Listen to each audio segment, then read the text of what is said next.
When we have these expectations and they might be sky high, and then we feel like, well, those expectations are not met, we feel like we need to do something with it. And that's where I think we turn to blame. Is there just has to be a reason that we pin our disappointment on. And so first we can blame ourselves, and different people may relate to a different one of these more, especially for anyone that just tends to be hyper self-critical. This can be really huge, where you're looking at, well, these are the ways that I failed. I'm too boring, or I'm not a good planner, or good organizer, or good party planner, or like we just look at all the things of, well, I would have, could have, should have done these things differently. And so instead of seeing ourselves as God's children and walking in that identity and letting what we do overflow out of that, we start calling ourselves names like failure and disappointment and mistake.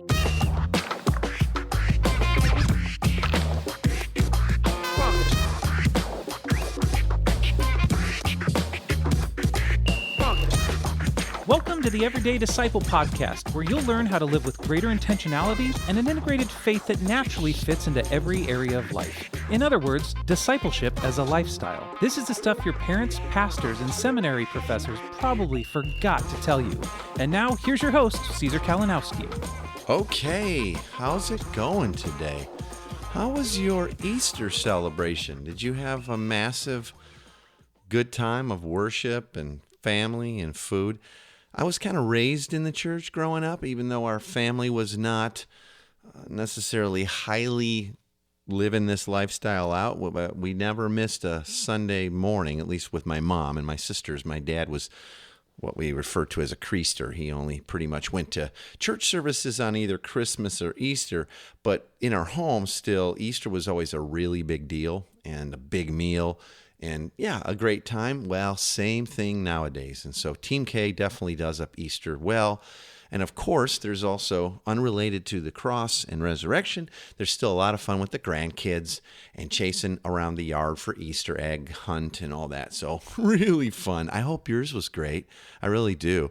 It's a fun time of year and so important to our hearts. But I know for us, it's also a resetting of a lot of our family values and why the things we value are so important to us. So I hope you had a great Easter celebration. He is risen.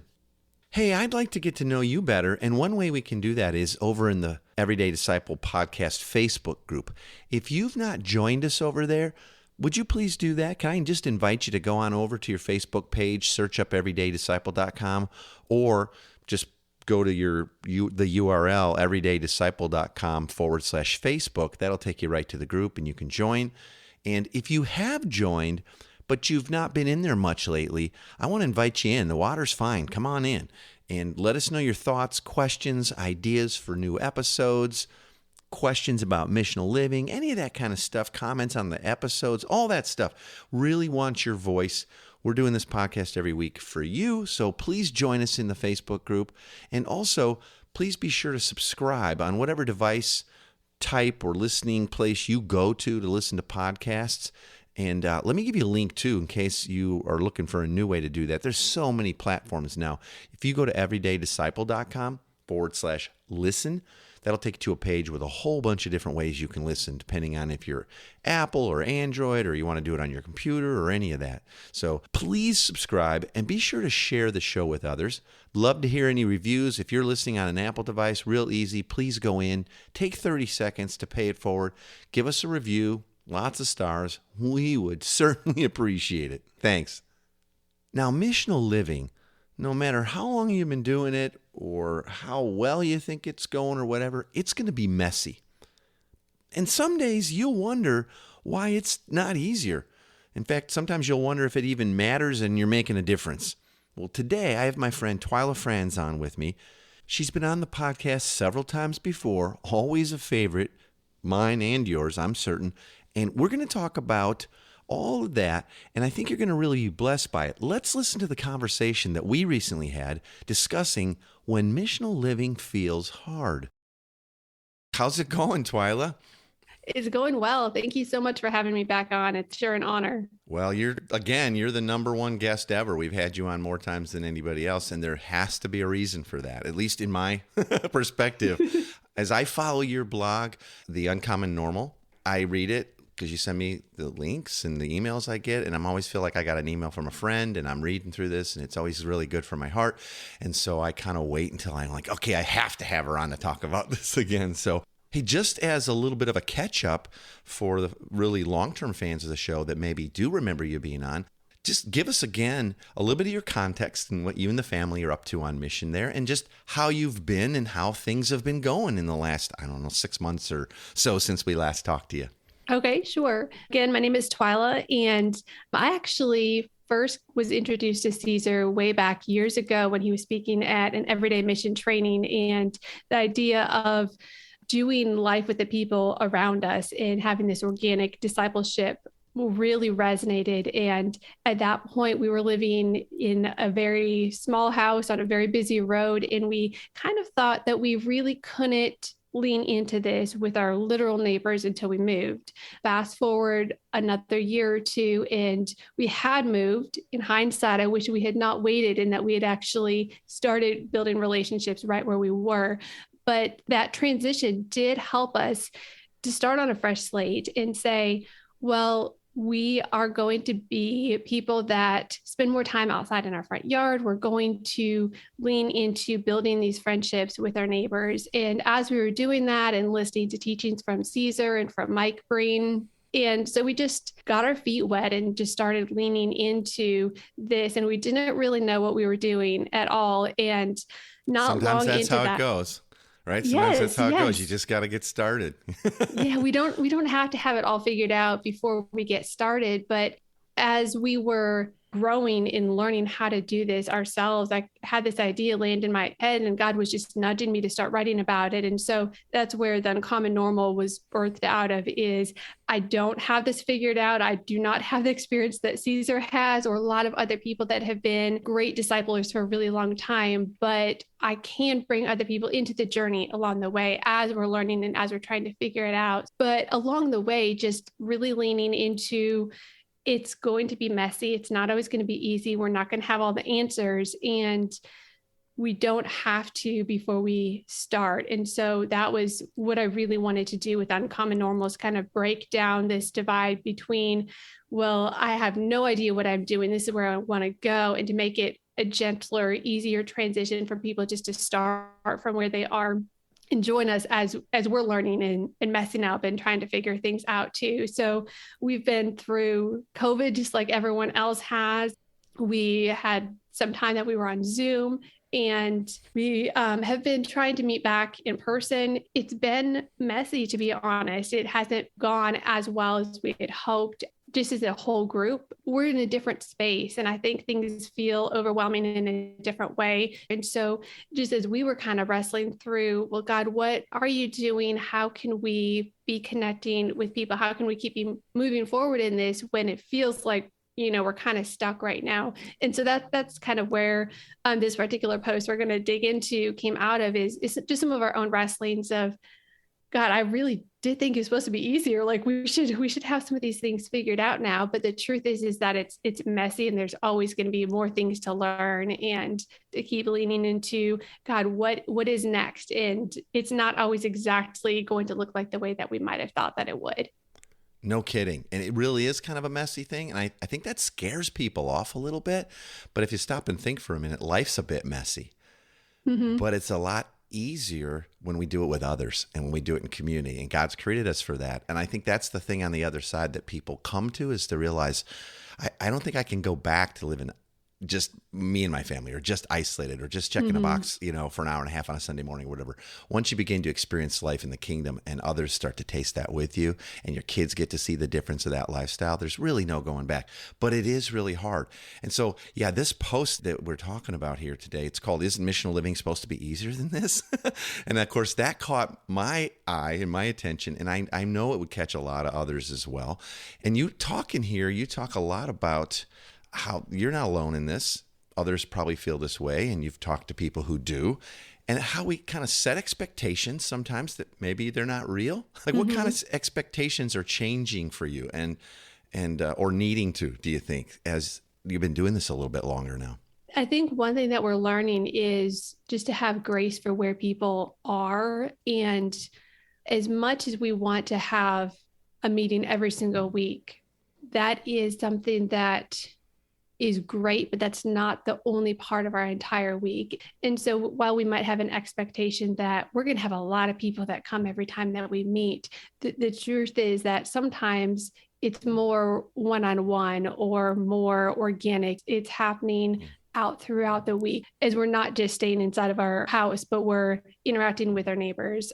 I think one of the biggest expectations that we had is just that the group that has been meeting weekly is going to keep growing, and it's going to be thriving and expanding and multiplying. And in reality, it's been hard to find a time that everybody is committing to. And I think it's just realizing that perhaps we need to explore a different day of the week. Maybe our rhythm that worked when our kids were younger is not the same night of the week that is still going to work. And so we're just kind of in the season of really needing to ask, what do our people need? How can we best meet them there and have grace for them when they're still struggling? I think a lot of the world is still feeling overwhelmed coming out of COVID. And so sometimes adding on one more thing at the end of your week just feels really overwhelming, instead of just being disappointed with that, to understand that, so that way we can really hear what the people, hear what our people need instead of telling them what we think that they need. And I think, too, you're hitting on something that's really key here. I know that you don't see missional living as a night of the week.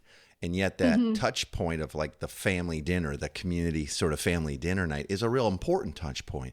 But if we start measuring that as our primary level of success, is how many people attend any single thing we do versus how many conversations we're having, what the relational depth's going, where are we at with people? Are we still keeping an eye out as missionaries for new people of peace, and they're coming into this community, this larger oikos setting? Those are all so harder to measure per se. And so then what we do is we focus on that one thing that's more measurable, like, oh, how many people came to this? And then we get really disappointed. And that's pretty common. And I think we inherit that somewhat because many of us grew up in churches where the one of the big measurement tools is like, what's that Sunday attendance? know, and that's still a big deal. That's still a big deal out there. But there's more to that. But we can end up being disappointed. And so what really was powerful too in your post here was that we start to cast blame when things aren't going where we think. We're feeling misunderstood, or we're feeling maybe we're going backwards here now. What's happening? And there's a real disappointment. And so we start to lose our momentum. And this is kind of a common human thing. We begin to place blame. And you've broken it down into like 3 different places or, people, I guess, that we start to blame. Let's talk a little bit about that.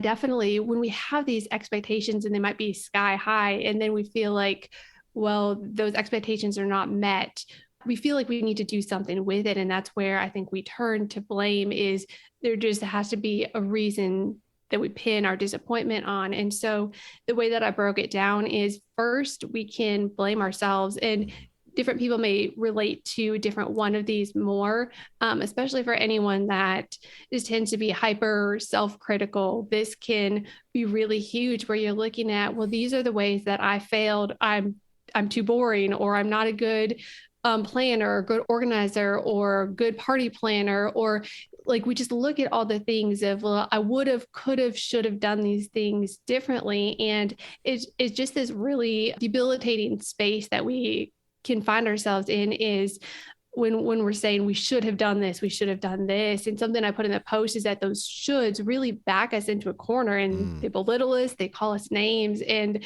so instead of seeing ourselves as God's children and walking in that identity and letting what we do overflow out of that, we start calling ourselves names like failure and disappointment and mistake. And then we just get even more stuck. We really can't love the people around us well when we can't even see that we matter. So we just can't treat other people like they matter if we're devaluing ourselves. And that can just be a really, really tricky place to be in if we're staying there and just looking at all the ways that we have failed, instead of giving ourselves grace and moving beyond that and letting God grow us and use us despite our weakness. And the shoulds always lead eventually, when we start shoulding ourselves, then they ultimately also turn outward, and we start placing should on other people. I've said this before on the podcast, but I guess it bears repeating, is we say there's no should or shouldn't in the gospel. There's no you should do this, or you shouldn't do that, or you're supposed to, or that. But instead, the gospel says we get to, or we need not. We either get to or we need not. So we're free in that. But when we start shoulding on ourselves, generally then that doesn't stop there, and it starts to turn outward as well. And we start to move that blame and all those shoulds. Well, those people should have come, or they should have gotten a hold of us, or they should be taking this once in a while, or they should be leading us, or fill in the blank, or my husband should this, or the kids should. And boy, it can get endless. And then so we turn it from ourselves to start to blame others, don't we? Yeah, definitely. Definitely. So yes, that was my next point, is if we're not blaming ourselves, or maybe we're doing this in addition to blaming ourselves, is that we're pointing that finger at everybody else. And we're saying, well, we invited people and they didn't come, or we're trying and they're not reciprocating, or they're not carrying conversation. They're not, like we just start pointing fingers and looking at all the things that they haven't done that we expected them to do. And really what it does is it hardens our heart. These are the people that we want to love, that God has called us to love. And if we're pointing fingers at them, we really cannot be loving them well. Isn't that weird? What an icky side of that. We're like starting these missional communities because we love people, or we want to love people better. We want them to understand God's love and be connected and restored and all that. But then when things don't meet our expectations, we start to point fingers, and then we try to put on a happy face when they get there. So now we're wearing masks, and the whole thing is off kilter and weird. And how is that good news? That's not good news. Definitely. It's not good news for us. It's not good news for others. And so, so here, let's kind of rehash this a little bit. So when things don't go as we hoped, they seem hard, we start to blame ourselves, and then it starts to turn outward and we blame others. Who else do we blame? I think we can blame God as well. And we can ask questions like, well, God, you called me to this. Like, why is it not easier than this? Or I'm being faithful to plant these seeds and I'm not seeing any growth. And we expected to have fruit. We expected there to be growth in these places. And we expected it to happen in the timing that we wanted it to happen and to look the way that we wanted it to. And so I think sometimes we can ask God questions like, well, why aren't you showing up? Like, where are you? Why are you leaving me to do this on my own? And this is something that I've been learning really deeply from Jennifer Duxley in her book, Growing Slow, is that growth does not always look the way that we expect it to. And down under the surface in those winter seasons, there's so much growth that's happening that is vital to the entire cyclical season of the growth and the harvest. So there's this quote from her: if you saw your progress the way that God does, you'd never doubt for a moment that you're making a difference. And so I think just latching onto that, like, we see a different perspective than God does. And when we are showing up and we are being faithful to follow him and to lean into those next, I know you ask, what's next, God? And when we're leaning into that, we are planting the seeds. We have to trust that he is growing good things in his time, and we might not see any growth above the surface for quite a while, and that's okay, but he sees it differently than we do. For sure. And think about like that metaphor of planting seeds and all that. A farmer doesn't put his seeds in the ground and then stand over it and scream at it because it's not growing fast enough. He knows there's things happening and there's a trust there. And well, will there be enough sunshine? Will there be enough water? And yes, and God does it again. And it's a beautiful metaphor for that. And we don't always also get to see the fruit or the harvest. And that's just another reality, is we don't always. And because of the way we see discipleship and have articulated it trillion times, of helping people move from unbelief to belief in light of the gospel. In other words, what's true of God and what's been accomplished through Christ and the cross, and now what's true of us, what God says is true of us. So that's how we get to live. If we're helping people do that, we don't know ultimately all the seed that was planted, or even the little harvests along the way. Sometimes we don't get to see all that. But what a great quote there. And it is a fantastic read. If anyone has yet to read it, I highly recommend Growing it. Slow by Jennifer Duxley. Okay. Yes. Cool. I'll put a link to that. Beautifully written and just so impactful in letting yourself slow down and not measure your growth by the results and by the numbers. Like what we were talking about earlier, it's just easier to look at some of these external factors and say, well, these are the markers of growth. And she calls it accident or lessons from an accidental farm girl on unhurrying your heart. And it's just this invitation to rest and to trust God and to lean into the differences of all of these seasons and understand that they all have their place. And we can't just stay in the spring seasons or the summer seasons. I think I'm going to need to get into it. I'll put a link to that book in the show notes for everybody. But what's echoing in my head as you're just even sharing some of what you got from the book is I'm thinking Jesus says the kingdom of God is within you. And the Pharisees are pushing him and they're saying, well, where's this kingdom at? He says, it's not like that. It's not where you're going to say, well, there it is, or here it is, because the kingdom of God is within you. Mm-hmm. If we believe what Jesus said, and then so much more where he's trying to help people understand this is all heart stuff, well, sometimes it's hard for us to know what is going on in the depths of someone else's heart. And are they moving towards trusting God in this area now of their life, or maybe in parenting, or a different understanding of what marriage is actually all about, or their identity, or their own self-worth. And all that stuff is so valuable and so gold, but sometimes it doesn't add up like by the ounce or the pound or numerically, or because the kingdom of God is within us. Yeah. Wow. So how do you begin to embrace what is happening, even if you can't see it all, but you have a sense of it and you've been trying to be faithful? How do you begin to embrace what is when you're kind of getting tired and feeling like this is hard? What I keep coming back to is missional living is going to be good and it's going to be messy. It's this both and they're inseparable. If you think, perhaps not you, but probably any lady that goes to Target, if you were to map out exactly the path that she walks, it's going to be messy and it's going to go all over the place. And I think missional living can look a lot like that, like this zigzagging path all over the place. And it doesn't mean that we're not making progress, that we're not growing, but leaning into it's going to be good. It's going to be messy. God's with us in both. And we don't have to expect that it's only going to look clean cut and like this explosive growth or even obvious growth. There's another quote that is just really stuck with me from another book that I've read recently is Find Your People by Jenny Allen. And she says, people disappoint us, you disappoint people, but God never disappoints us. And so just understanding that there is going to be messiness in any relationship that we have with other people. And we can embrace that rather than fighting against it. And it's not a straight road. It's not a straight line up and to the right. Road.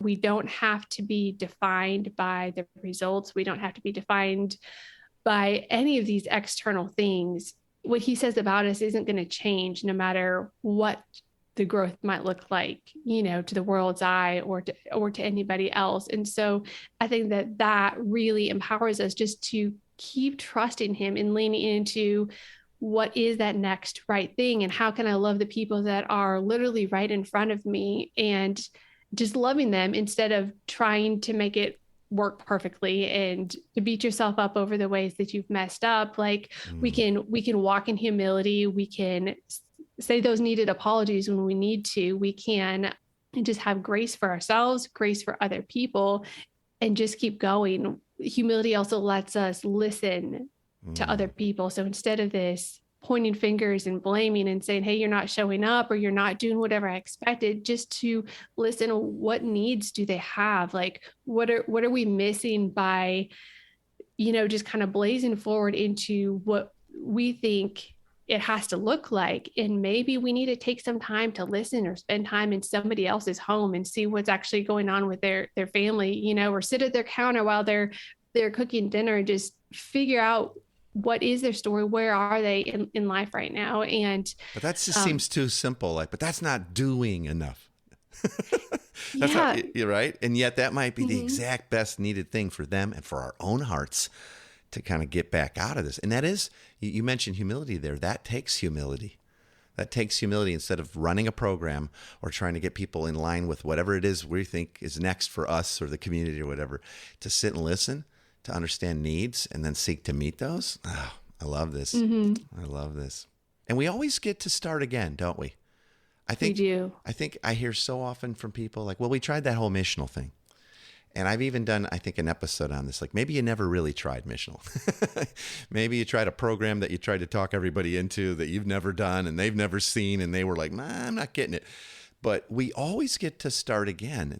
Mercy is new every morning. I was just watching earlier today, Twyla, a documentary on Harry Chapin and his sort of life motto. And this guy was really all about people and trying to solve world hunger. And he was really a pretty amazing artist in that sense.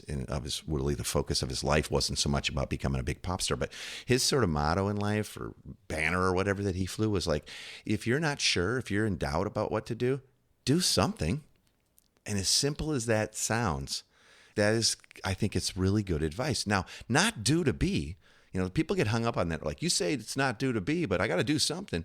No, do something, but not to earn God's love or not to make yourself valuable. That's the difference. Do to be says it's like what you do equals who you are and your value. But we have to do something. So if you feel stuck or whatever, we get to start again. We're not pouring cement, is what I always tell people in our community.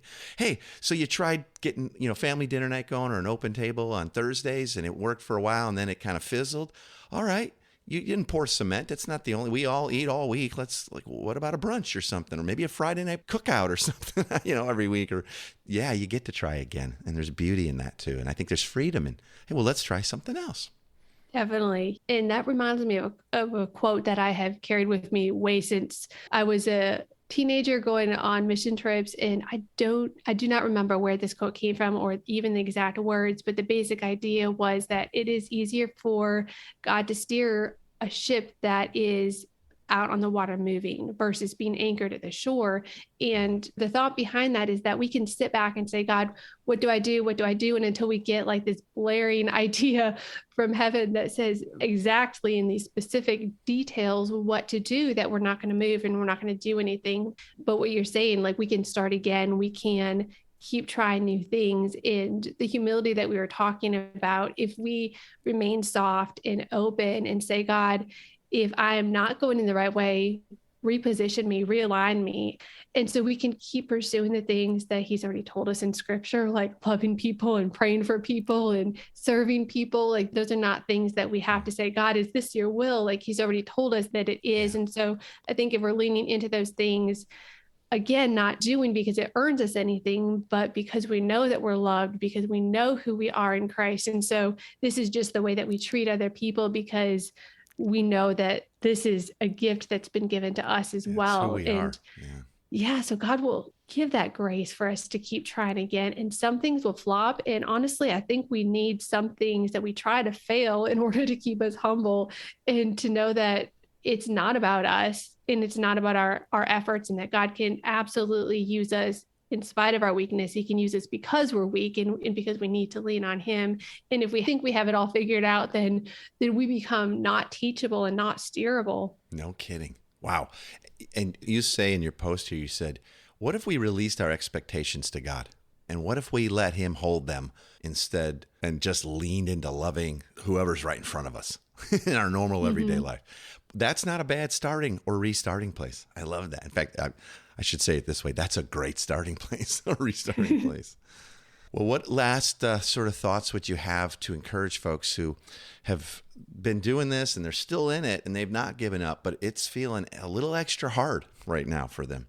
I would say just be real and honest and vulnerable with God. I think that's another really key thing is to name those ways that you have been disappointed. Don't just stuff it and try to ignore it. Name them, but bring them to God and then leave them at his feet. Because if we can't be honest with ourselves and we can't be honest with God, then it just feels like we're trying to wear a mask. We're trying to keep something going and we're not fully in it. So I think that vulnerability and transparency first with God, and when we can be in that space, it's a whole lot easier to be transparent and vulnerable with other people and to, not keep up these masks, just be real with the people around you. And I think that they're going to respect that a lot more and also relate to you a lot more if they realize that, well, your house isn't clean all the time and not everything that you plan pans out the way that you wanted it to. And there's things that you're disappointed about and there's things that you're struggling with too. And so